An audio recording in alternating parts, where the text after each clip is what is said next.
Hi and welcome to Leitrim Daily. My name is Breffney Early and you're listening to episode 148 of the show, and it is the sports roundup here after the weekend. Now, the eagle-eyed amongst you will realise that we have had a bit of a quiet week here at the show. We haven't had a full complement of shows, and that's for a few reasons, some technical issues, but also because we have been busy plotting and planning for what is to come in 2020. I suppose it's been a long 6 months since I first had this idea of creating a radio show that I wanted to listen to that featured everything from events to the arts to sport, politics, current affairs, and everything that's happening around the county. It's been a bit of a roller coaster taking that idea and seeing what it has become over the last 6 months. So thank you to everybody who has listened, everyone who has helped in any way, shape or form, either by making themselves available for interview or comments or whatever it might have been along the way. It's been really, really appreciated. Now, we do have some big ideas for 2020, and we'll look forward to growing the station and growing the shows that we offer to the Leitrim population, both here and abroad, over the next 12 months and beyond. There are a couple of ways to do that. If you want to check out our website, you will find we have added a whole lot of features since we first launched. That includes a jobs notice board, an events page, and also, most recently, a business listing page on the website. Now, if you want to get your business listed on the website, get in touch with us, info@leitrimdaily.com, or hit me up on social media, and we'll make sure that your business is featured in that. There is, of course, unfortunately, a cost to this for businesses, but it does ensure that we can continue to keep operating the podcast and the website as a resource for the people of Leitrim. Now, today, of course, is about sport, but it's the middle of December. It's cold out there and there's not a whole pile of sport going on. But let's take a quick look around the grounds before we talk about maybe some of the work that goes on behind the sport. Now, governance has been in the news in terms of Irish sport over the last 12 months or so, particularly since the scandals broke out in the FAI, and some of our neighbouring counties in the GAA have also had questions asked about them. We take a look at the two AGMs that took place this weekend. The county convention took place on Sunday afternoon in the Bush Hotel in Carrick-on-Shannon, and we'll be talking to the incoming secretary and chairman of Leitrim County Board about the results that were produced in terms of finances, but also in terms of on-the-field action over the last 12 months. Similarly, I was in Drumshanbo a couple of hours later for the annual general meeting of the Ladies Gaelic Football Association. They retained the same management team around the top table, which means a bit of stability for the organisation within the county off the pitch. We talked to Chairman Aidan Heron about what was a bumper year financially for the organisation, but also a great year of growth and re-establishing the county board and the game within the county after a turbulent period in their history. First of all, though, there was some sport to be talked about, so let's have a look back at some of the results of the weekend, and we'll start with the rugby. And in the All-Ireland League, Sligo beat Ballina in an all-Connacht affair in Division 2B of the All-Ireland League on a scoreline of 19 points to 13 in Hamilton Park in Strandhill. In Junior 1A of the Connacht League, Sligo were well beaten 41 points to 12 by a rampant Tuam side. In Junior 1C, Carrick-on-Shannon ran out winners 19 points to 14 over a Ballyhona side who have been struggling in the league so far. Carrick now sit in 5th place out of the 7 teams in this division, but they are only 8 points from the top of the table. With plenty of games to go, it looks like a bright year could be in store for Carrick, and maybe, if they get a good run of form in the second half of the season, potentially putting themselves in place for a tilt at a further promotion. But I think the most important thing from Carrick's point of view is after last year's promotion is that they're a long way from second last, which is the position below them. I think they're 12 or 13 points to spare over the side below them, which means that they will have consolidated, barring an absolute miracle, disastrous miracle in the second half of the season, they will have consolidated their place in that Junior 1C division. Fantastic achievement for them at the first time of asking.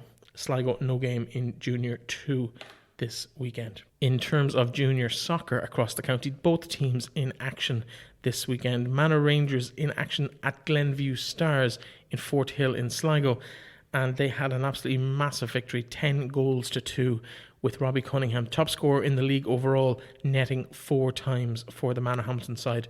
Seamus Ryder, Paul Logan, Paddy Walk, Anthony MacDonald, Dermot Giblin and Shane Walsh, 1 strike each to make up the 10 goals. Very comprehensive there, and that leaves them in 3rd place in the league overall.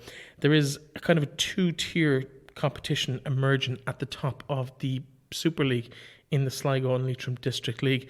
Carbery and Cartron both on 27 points.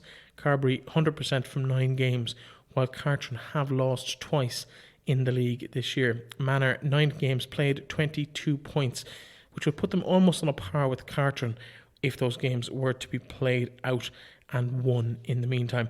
So it's really looking like a top 3 in the Super League. Manorhamilton up against early favourites Carbery and Cartron, and be interesting to see how that plays out. Carbery probably the favourites going into the second half of the season, but Manor never quite know when they're beat. So it'll be interesting to see how that develops over the next couple of weeks. Manor with plenty of games yet to play, 11 games left in that competition, 5 points off the top, with 2 games in hand on second, none in hand on first, it has to be said.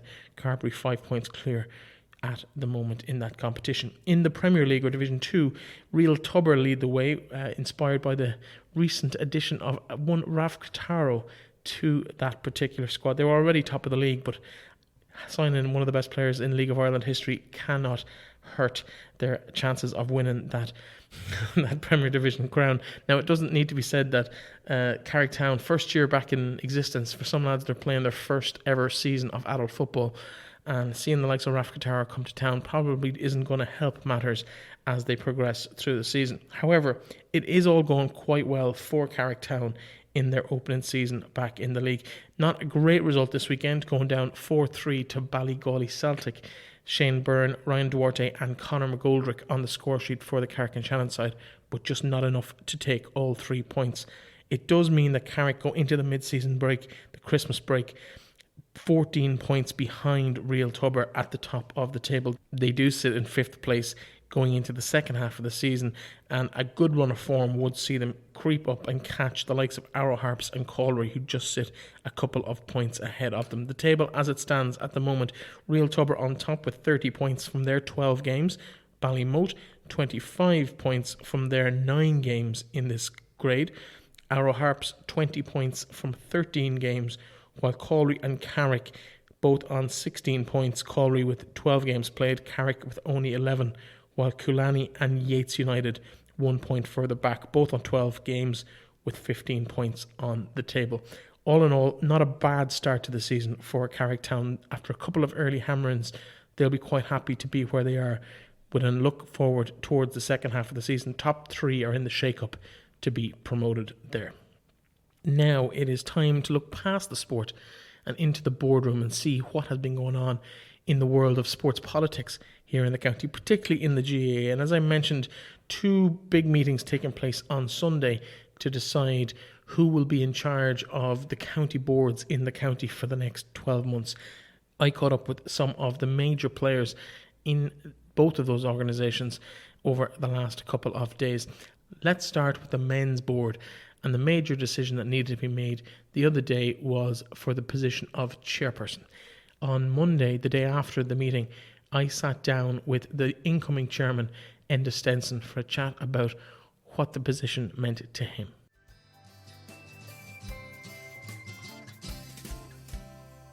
Now, December might be a quiet month on the playing fields of the county across all codes, but it's the meeting rooms that take most of the attention through the month of December as people look back at the year that was in terms of reports on the various activities and financial reports, as well as the election of officers for people coming into positions for next season.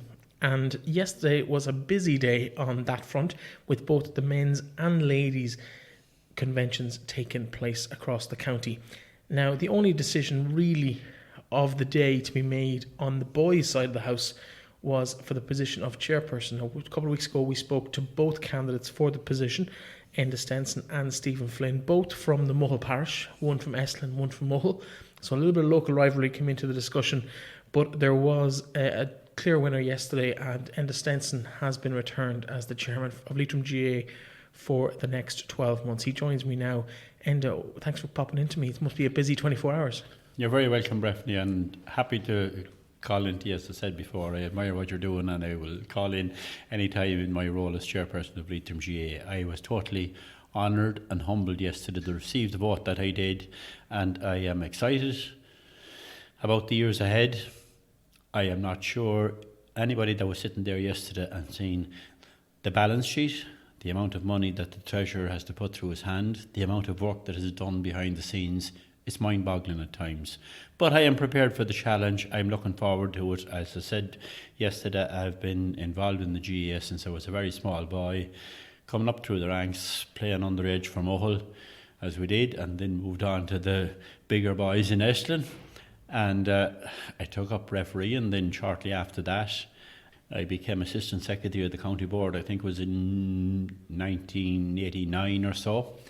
And as I also said, not too many knew who the Assistant Secretary of the County Board was when Tommy Morton was Secretary, because Tommy Morton practically did everything, so there wasn't a whole lot for the Assistant Secretary to do back then. But then the GA wasn't as broad an organisation then, and it was just basically the chairperson and the treasurer and the secretary that done most of the work.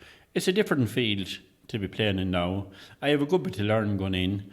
I have huge shoes to follow. I thought that Terence, Boyle and Tracta O'Reilly did a wonderful job the last 5 years. They have achieved so much, and I can only admire what they've done. Excellent. My hopes and visions, like as I said, I come from a small club. Small clubs are under severe pressure, as everybody knows, because of rural depopulation and the exit of people from the country. Not always by their choices, because they cannot build a house on their own land at the moment.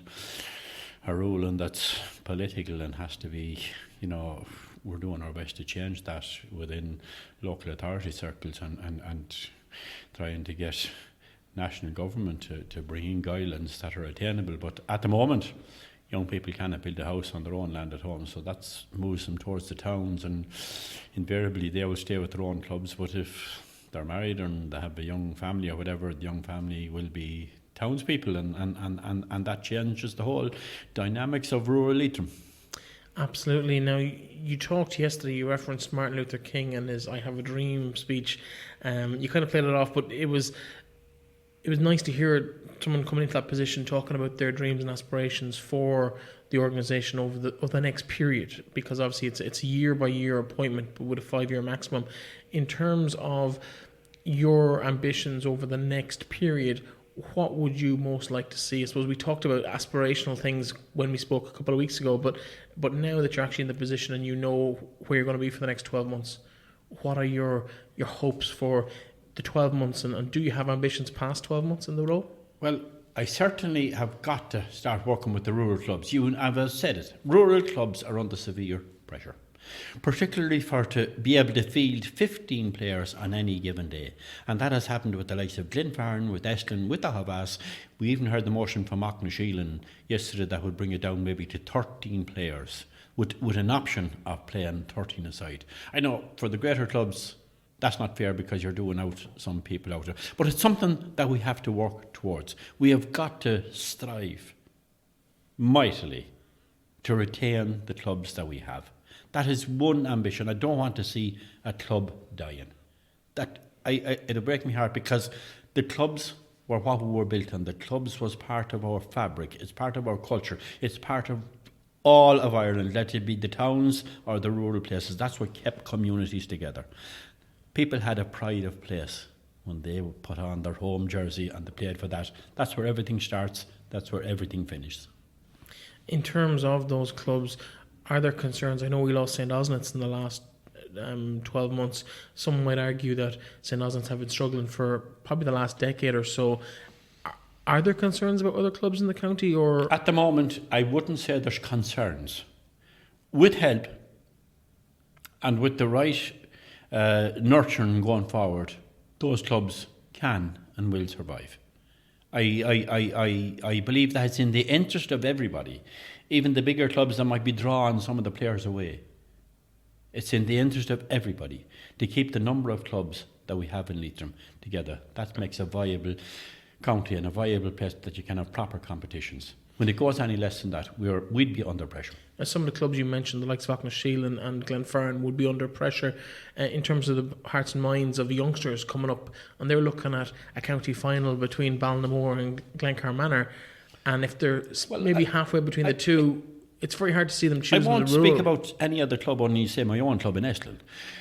Mohill have an exceptionally strong senior team at the moment, and see our small rural club beside it. We cannot ever aspire to reach the heights of that at the moment. But it's the whole, whatever it is, of playing for your own club. Right, you may not be winning senior championships, but you're putting on the home jersey, you're playing for your own club, you're representing your own people. Your father, your mother, your grandparents, everybody that went before you. You are carrying on that torch. And we're brought into this life to hand on the baton, what we have received from our parents, hand it on probably in a better way than we got in. Let's talk finances for a moment, because yes, the actual bottom line of the accounts yesterday was impressive. The accounting figure was over $250,000 surplus. Now that's skewed because of the Centre of Excellence fundraising, so it needs to be said that the actual figure of the trading surplus is in the region of 31,000 euros. But it looks really good from a point of view from Leitrim finances, because even that figure is €1 per person in the county in terms of profit. But as a percentage of the overall turnover of 1.7 million, it's only 1%. Now, a business that's only generating 1%. Now, Leitrim GA isn't a business. You're looking at me funny there. I couldn't put Leitrim GA in terms of a business, and we're not a profit-making organisation. My question was going to be, though, in terms of how thin that line is between profit and loss, even out of such a huge amount of money like 1.7 million of a turnover. Let's factor that back down for the fundraising that was done for that specific project in Anaduff. But even 1.5 million to only be clear by 30,000 at the end of that, it really does show how important every single fundraiser is to the county, how every single affiliation fee makes such a huge difference, and is the difference between a profit and a loss, or a surplus and a deficit at the end of the year. Yep. The people that we have in charge, say, of the finances, Martin McCartan is the treasurer of the county board, and Jeff Condole and the accountant in charge. Those people know what they're doing. They can put out a roadmap at the beginning of the year from a funding point of view. They know what is needed and what it'll take to run Leitrim GA. They're not interested in making $1 million of a profit or 200,000 of a profit. They have to guide the finances that Leitrim GA have enough for the year going forward, or the years going forward. So you do not have to overdo it, or we'll say put out the begging bowl too far, that people have to, put their hands in pockets too often. You can go to the well too often. There's no point in having a huge surplus like, what we have, say the 30,000, what you mentioned. That is fine going forward from a Leitrim point of view. We don't need any more this year.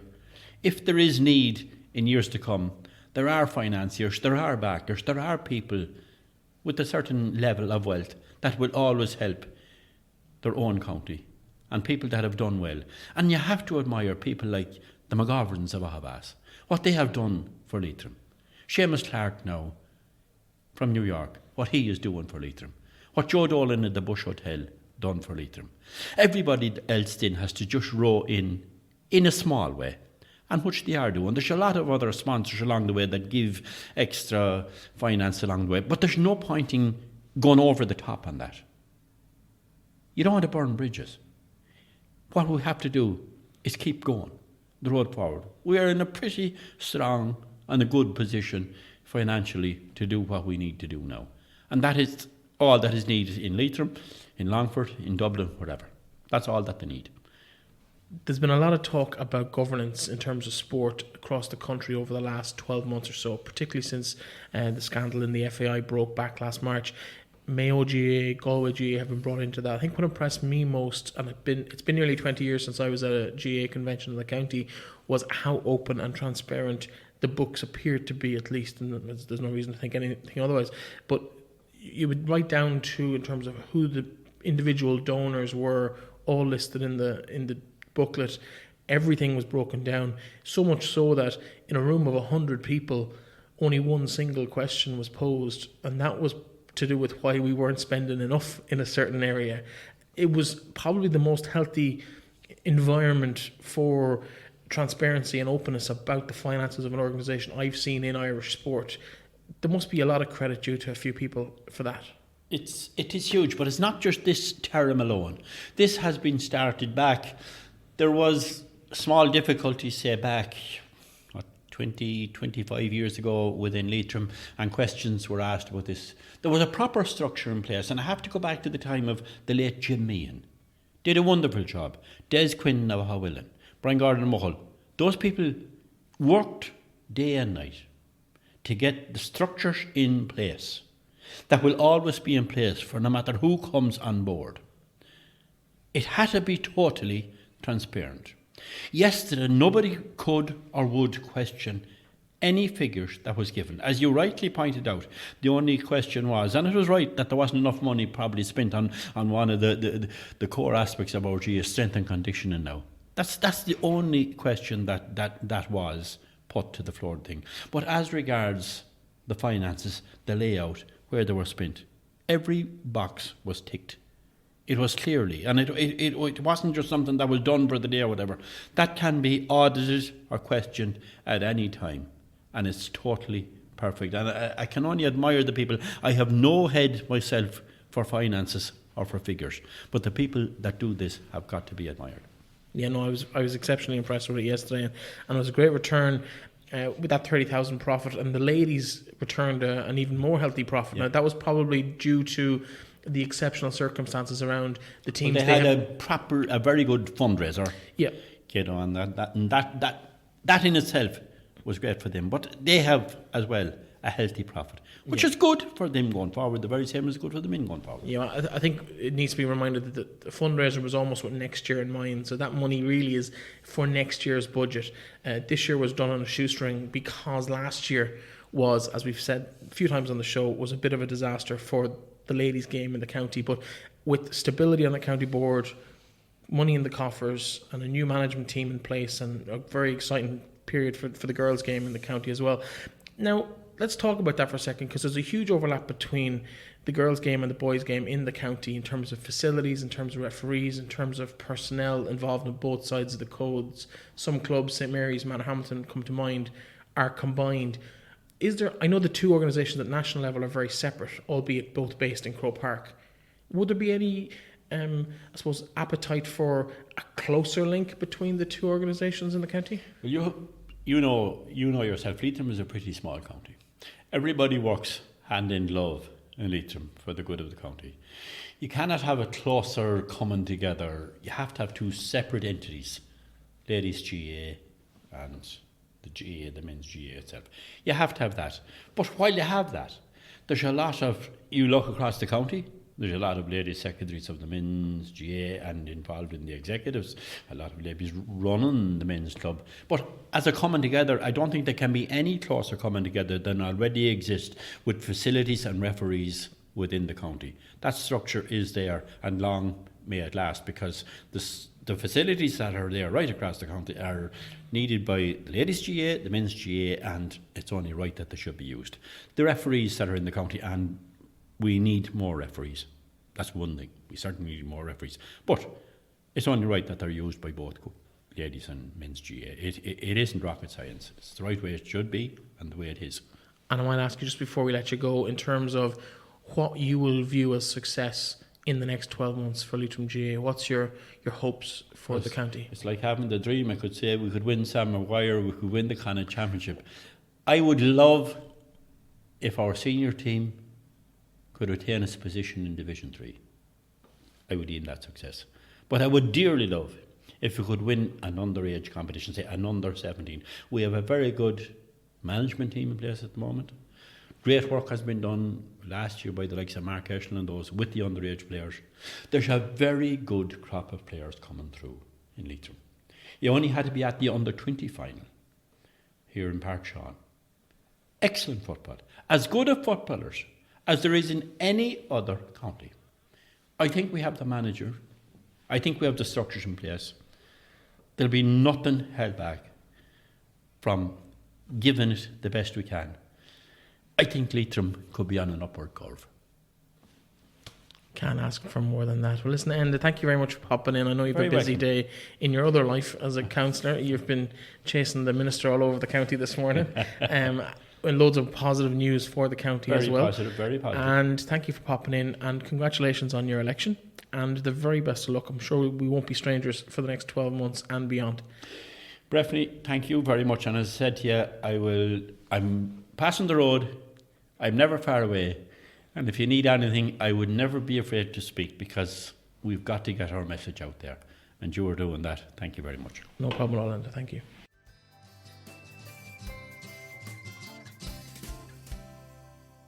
Now, it is that time of year when we are thinking about gifts and presents, and for any proud Leitrim person, there's probably nothing better than having yourself immortalised in stone, and the Leitrim Wall gives you the opportunity to do that. So many of our listeners have already availed of this opportunity, but if someone in your life is an avid Leitrim supporter here in the county or abroad and hasn't yet put their name or message on the Leitrim Wall to support everything that goes on in Gaelic games here in the county, they still have the opportunity to do that. There are vouchers available for Christmas. You will have a voucher to put under the tree, but the person's name and message will be forever on the Leitrim Wall at the new Centre of Excellence in Anaduff.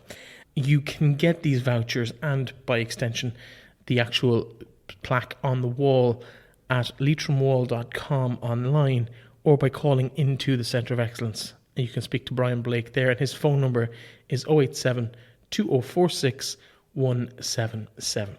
It's a fantastic piece of, I suppose, a memory that you can give to somebody, whether it's in memory of somebody or for someone who's still with us who wants to have their message on the wall. That is worth checking out. And of course, thank you to the Dublin Supporters Club for their continued support of our show here.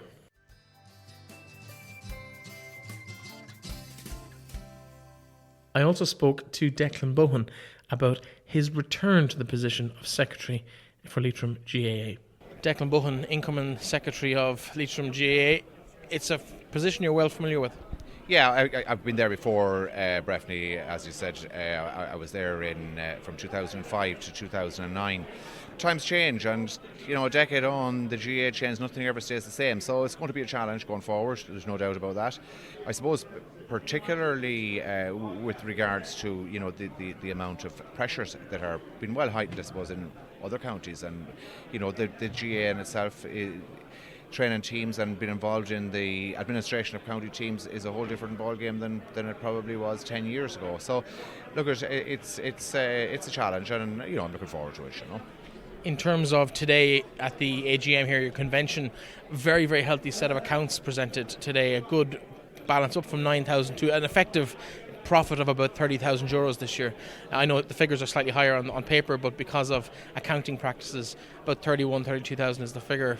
It's a nice situation to be coming in, particularly after having had such a busy year, which normally costs money for counties. Yeah, we obviously we got to the Lorimar Cup final, which and got to the league final, which both were pushing us ahead of stages at which we might have been in previous years. And that does bring in an added cost to preparation of teams, where let's be honest, the largest item of expenditure in any given year is the administration of county teams. We'd be quite pleased with the accounts, to be honest with you. I know that the larger figure has been accounted for because of the fact that we had we call it the once-off development in Anaduff, which that obviously had to be accounted for. That gave us a very healthy figure in terms of 2019 going forward. But the fact that we've broken, I suppose realistically, we've covered ourselves, we've broken even. That doesn't mean there's not going to be a supporters club. It's the first thing that's going to appear after Christmas, our supporters club tickets for 2020, and we'll be looking forward to promoting that. It's a challenge for smaller counties, and I suppose, to be fair to the outgoing and obviously still treasurer Martin McCartney, has done a fantastic job in terms of dealing with the accounts, preparing with the accounts, and presenting us in a solvent situation, if you like, going forward for a small county. Jerry McGovern, the chairman of Connacht Council, was here, and he spoke about governance and openness and transparency. Given, I suppose, the situation some of our neighbouring counties find themselves in over the last few weeks and months, and over the last 12 months, and they're all over the news for the wrong ideas, as well as other codes, how refreshing is it from Leitrim GA's point of view to be up there to give a completely open and transparent, only a single question given from the floor in terms of the accounts, and that was, why are we not spending more in a certain area? Yeah, look, I suppose the accounts spoke for themselves, Breffney. They were very well presented, and everything was clearly laid out in accordance with what would be expected, and comparison figures, which is the norm anyway in every county, comparative figures with 2018. And there you could see where some things fluctuated little, and the explanations were given for the fluctuations, be they up and down as we went through them. A lot of figures tend to remain the same, but look at it, it costs so much, as you can see from the accounts, to run the affairs of Leitrim GA, that you have to keep a close eye on them, because otherwise, in a small county where our fundraising ventures, and we've been very fortunate now, I have to say, in the last year in particular, with the development of the Centre of Excellence in Anadolf and its conclusion, that with the McGoverns coming on board, and then all of the people who contributed towards the wall, made massive sums of money and investments and dug deep into their pocket, and it's only right that obviously that should be shown in a very transparent manner, which it was here today, and as you said, led to very little question. Absolutely. Well, Declan, it's a big body of work ahead of you, whether it's 1 year or more years further down the line, back in the hot seat of secretary. Any tickets to the All-Ireland going? Well, we'll have to wait and see, Breffney. I wonder, has the allocation fluctuated or changed since my last time being involved? So I suppose, put it to you this way, your chances are probably as good as they were the last time. So, no, in an answer. Declan, congratulations today on the work done so far and the work ahead. The very best of luck to you. Thanks very much, Breffney. I look forward to engaging with you in 2020.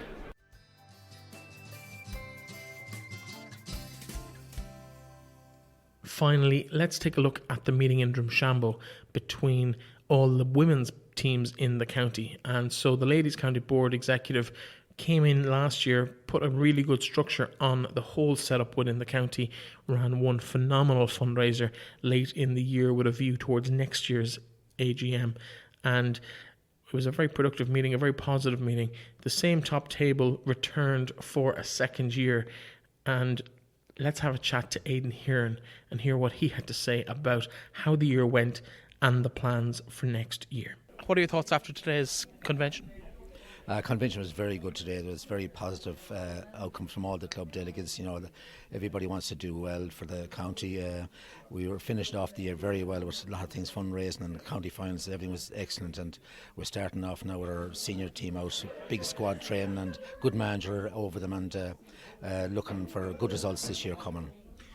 It's been obviously well documented about Leitrim's struggles over the last 24 months, and this year has gone so much better on the field in terms of just fielding a team and being competitive, retaining that intermediate status. A full year of experience around that top table. It's the same top table more or less going into next season. The coffers are looking a little bit better. It's been a great financial year. Are you happy for the future of Leitrim ladies football, that it's in a really good place now? Yeah, I think if everybody's honest with themselves and honest do the good work for their clubs and be in there for the good of the GA, not just for personal reasons, whatever, we'll go well. I think that they're working well together. Our committee is brilliant. I really enjoyed working with them. I only thought I'd only come in for a year, but the good people that's around me here, you just couldn't sort of walk away. I think it's unfinished business.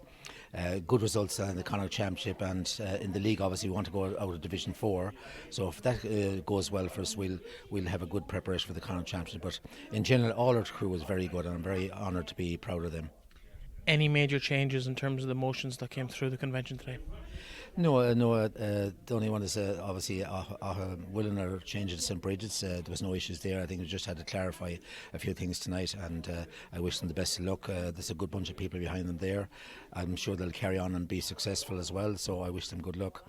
In general, everything else was just under 16. We had to sort out that because we're playing too late in the year, so we wanted to do it earlier, so girls are not playing fines out in rain and cold weather, so that was the only really issue there tonight. So that's sorted out, and our fixtures committee will handle that in the year ahead.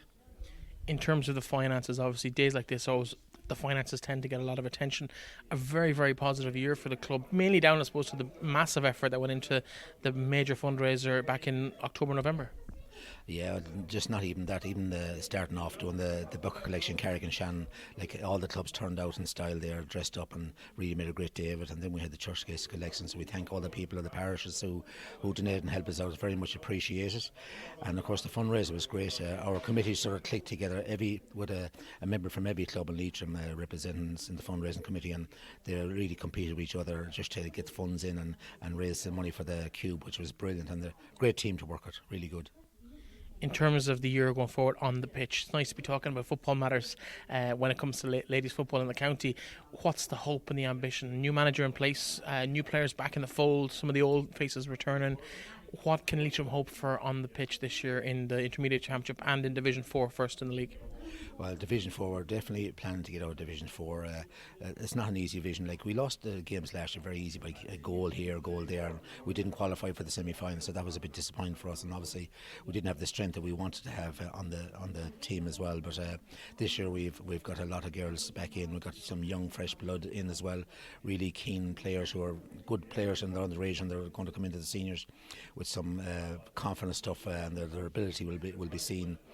Just looking at the Connacht Championship, we're not going to jump too far ahead. We're just going to work our way to the league, see how we go, see how our team is playing, the structure that Hugh Johnny has put in place for them. Is it going to benefit us or not? I think it will. I think the girls are really sort of bonding well together and committing themselves totally for the county for the year. So in general, I think we'll have a good year. We'll take the Connacht Championship when it comes up. Well, listen, I think looking back through the reports and the finances today, I think it's been a fantastic 12 months for ladies football in the county. And I know with yourself at the helm and the great team you've got around you here, going into next year, we can expect as good, if not better, next year. No pressure. Oh, no pressure at all. Just come back to the funds again. Like, we have to thank our sponsors as well, all Archway Products who got our Cube going, and all the people behind them. You had Phyllis McHugh from Glenfarne donated nice. You'd leave like Damien Brennan, people like that. You know, there's so many good chorus systems. I could name loads of people who give us massive support. And of course our main sponsor, Gotham Drywall in New York, who really helped us out this year, give us a large amount to get our gear and all that. So we're very grateful to them. We do owe them a return. We need to have good results for them backing us. We have to sort of right, this is back to you now, and that's where we'll get there, you know. Excellent, well done again. Thanks very much, and thanks for the great promotion you give us, and I hope success to you in the year ahead too.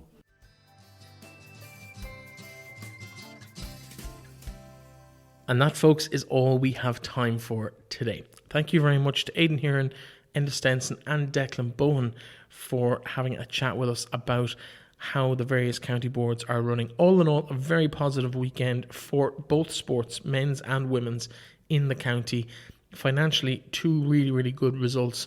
One slightly skewed in a positive way by the fundraising, the kind of exceptional fundraising that was done for the community, the Centre of Excellence in Anaduff. And that will not be happening year on year, but it really has put Leitrim GA on a really solid footing in that they don't have any major debt around that particular facility.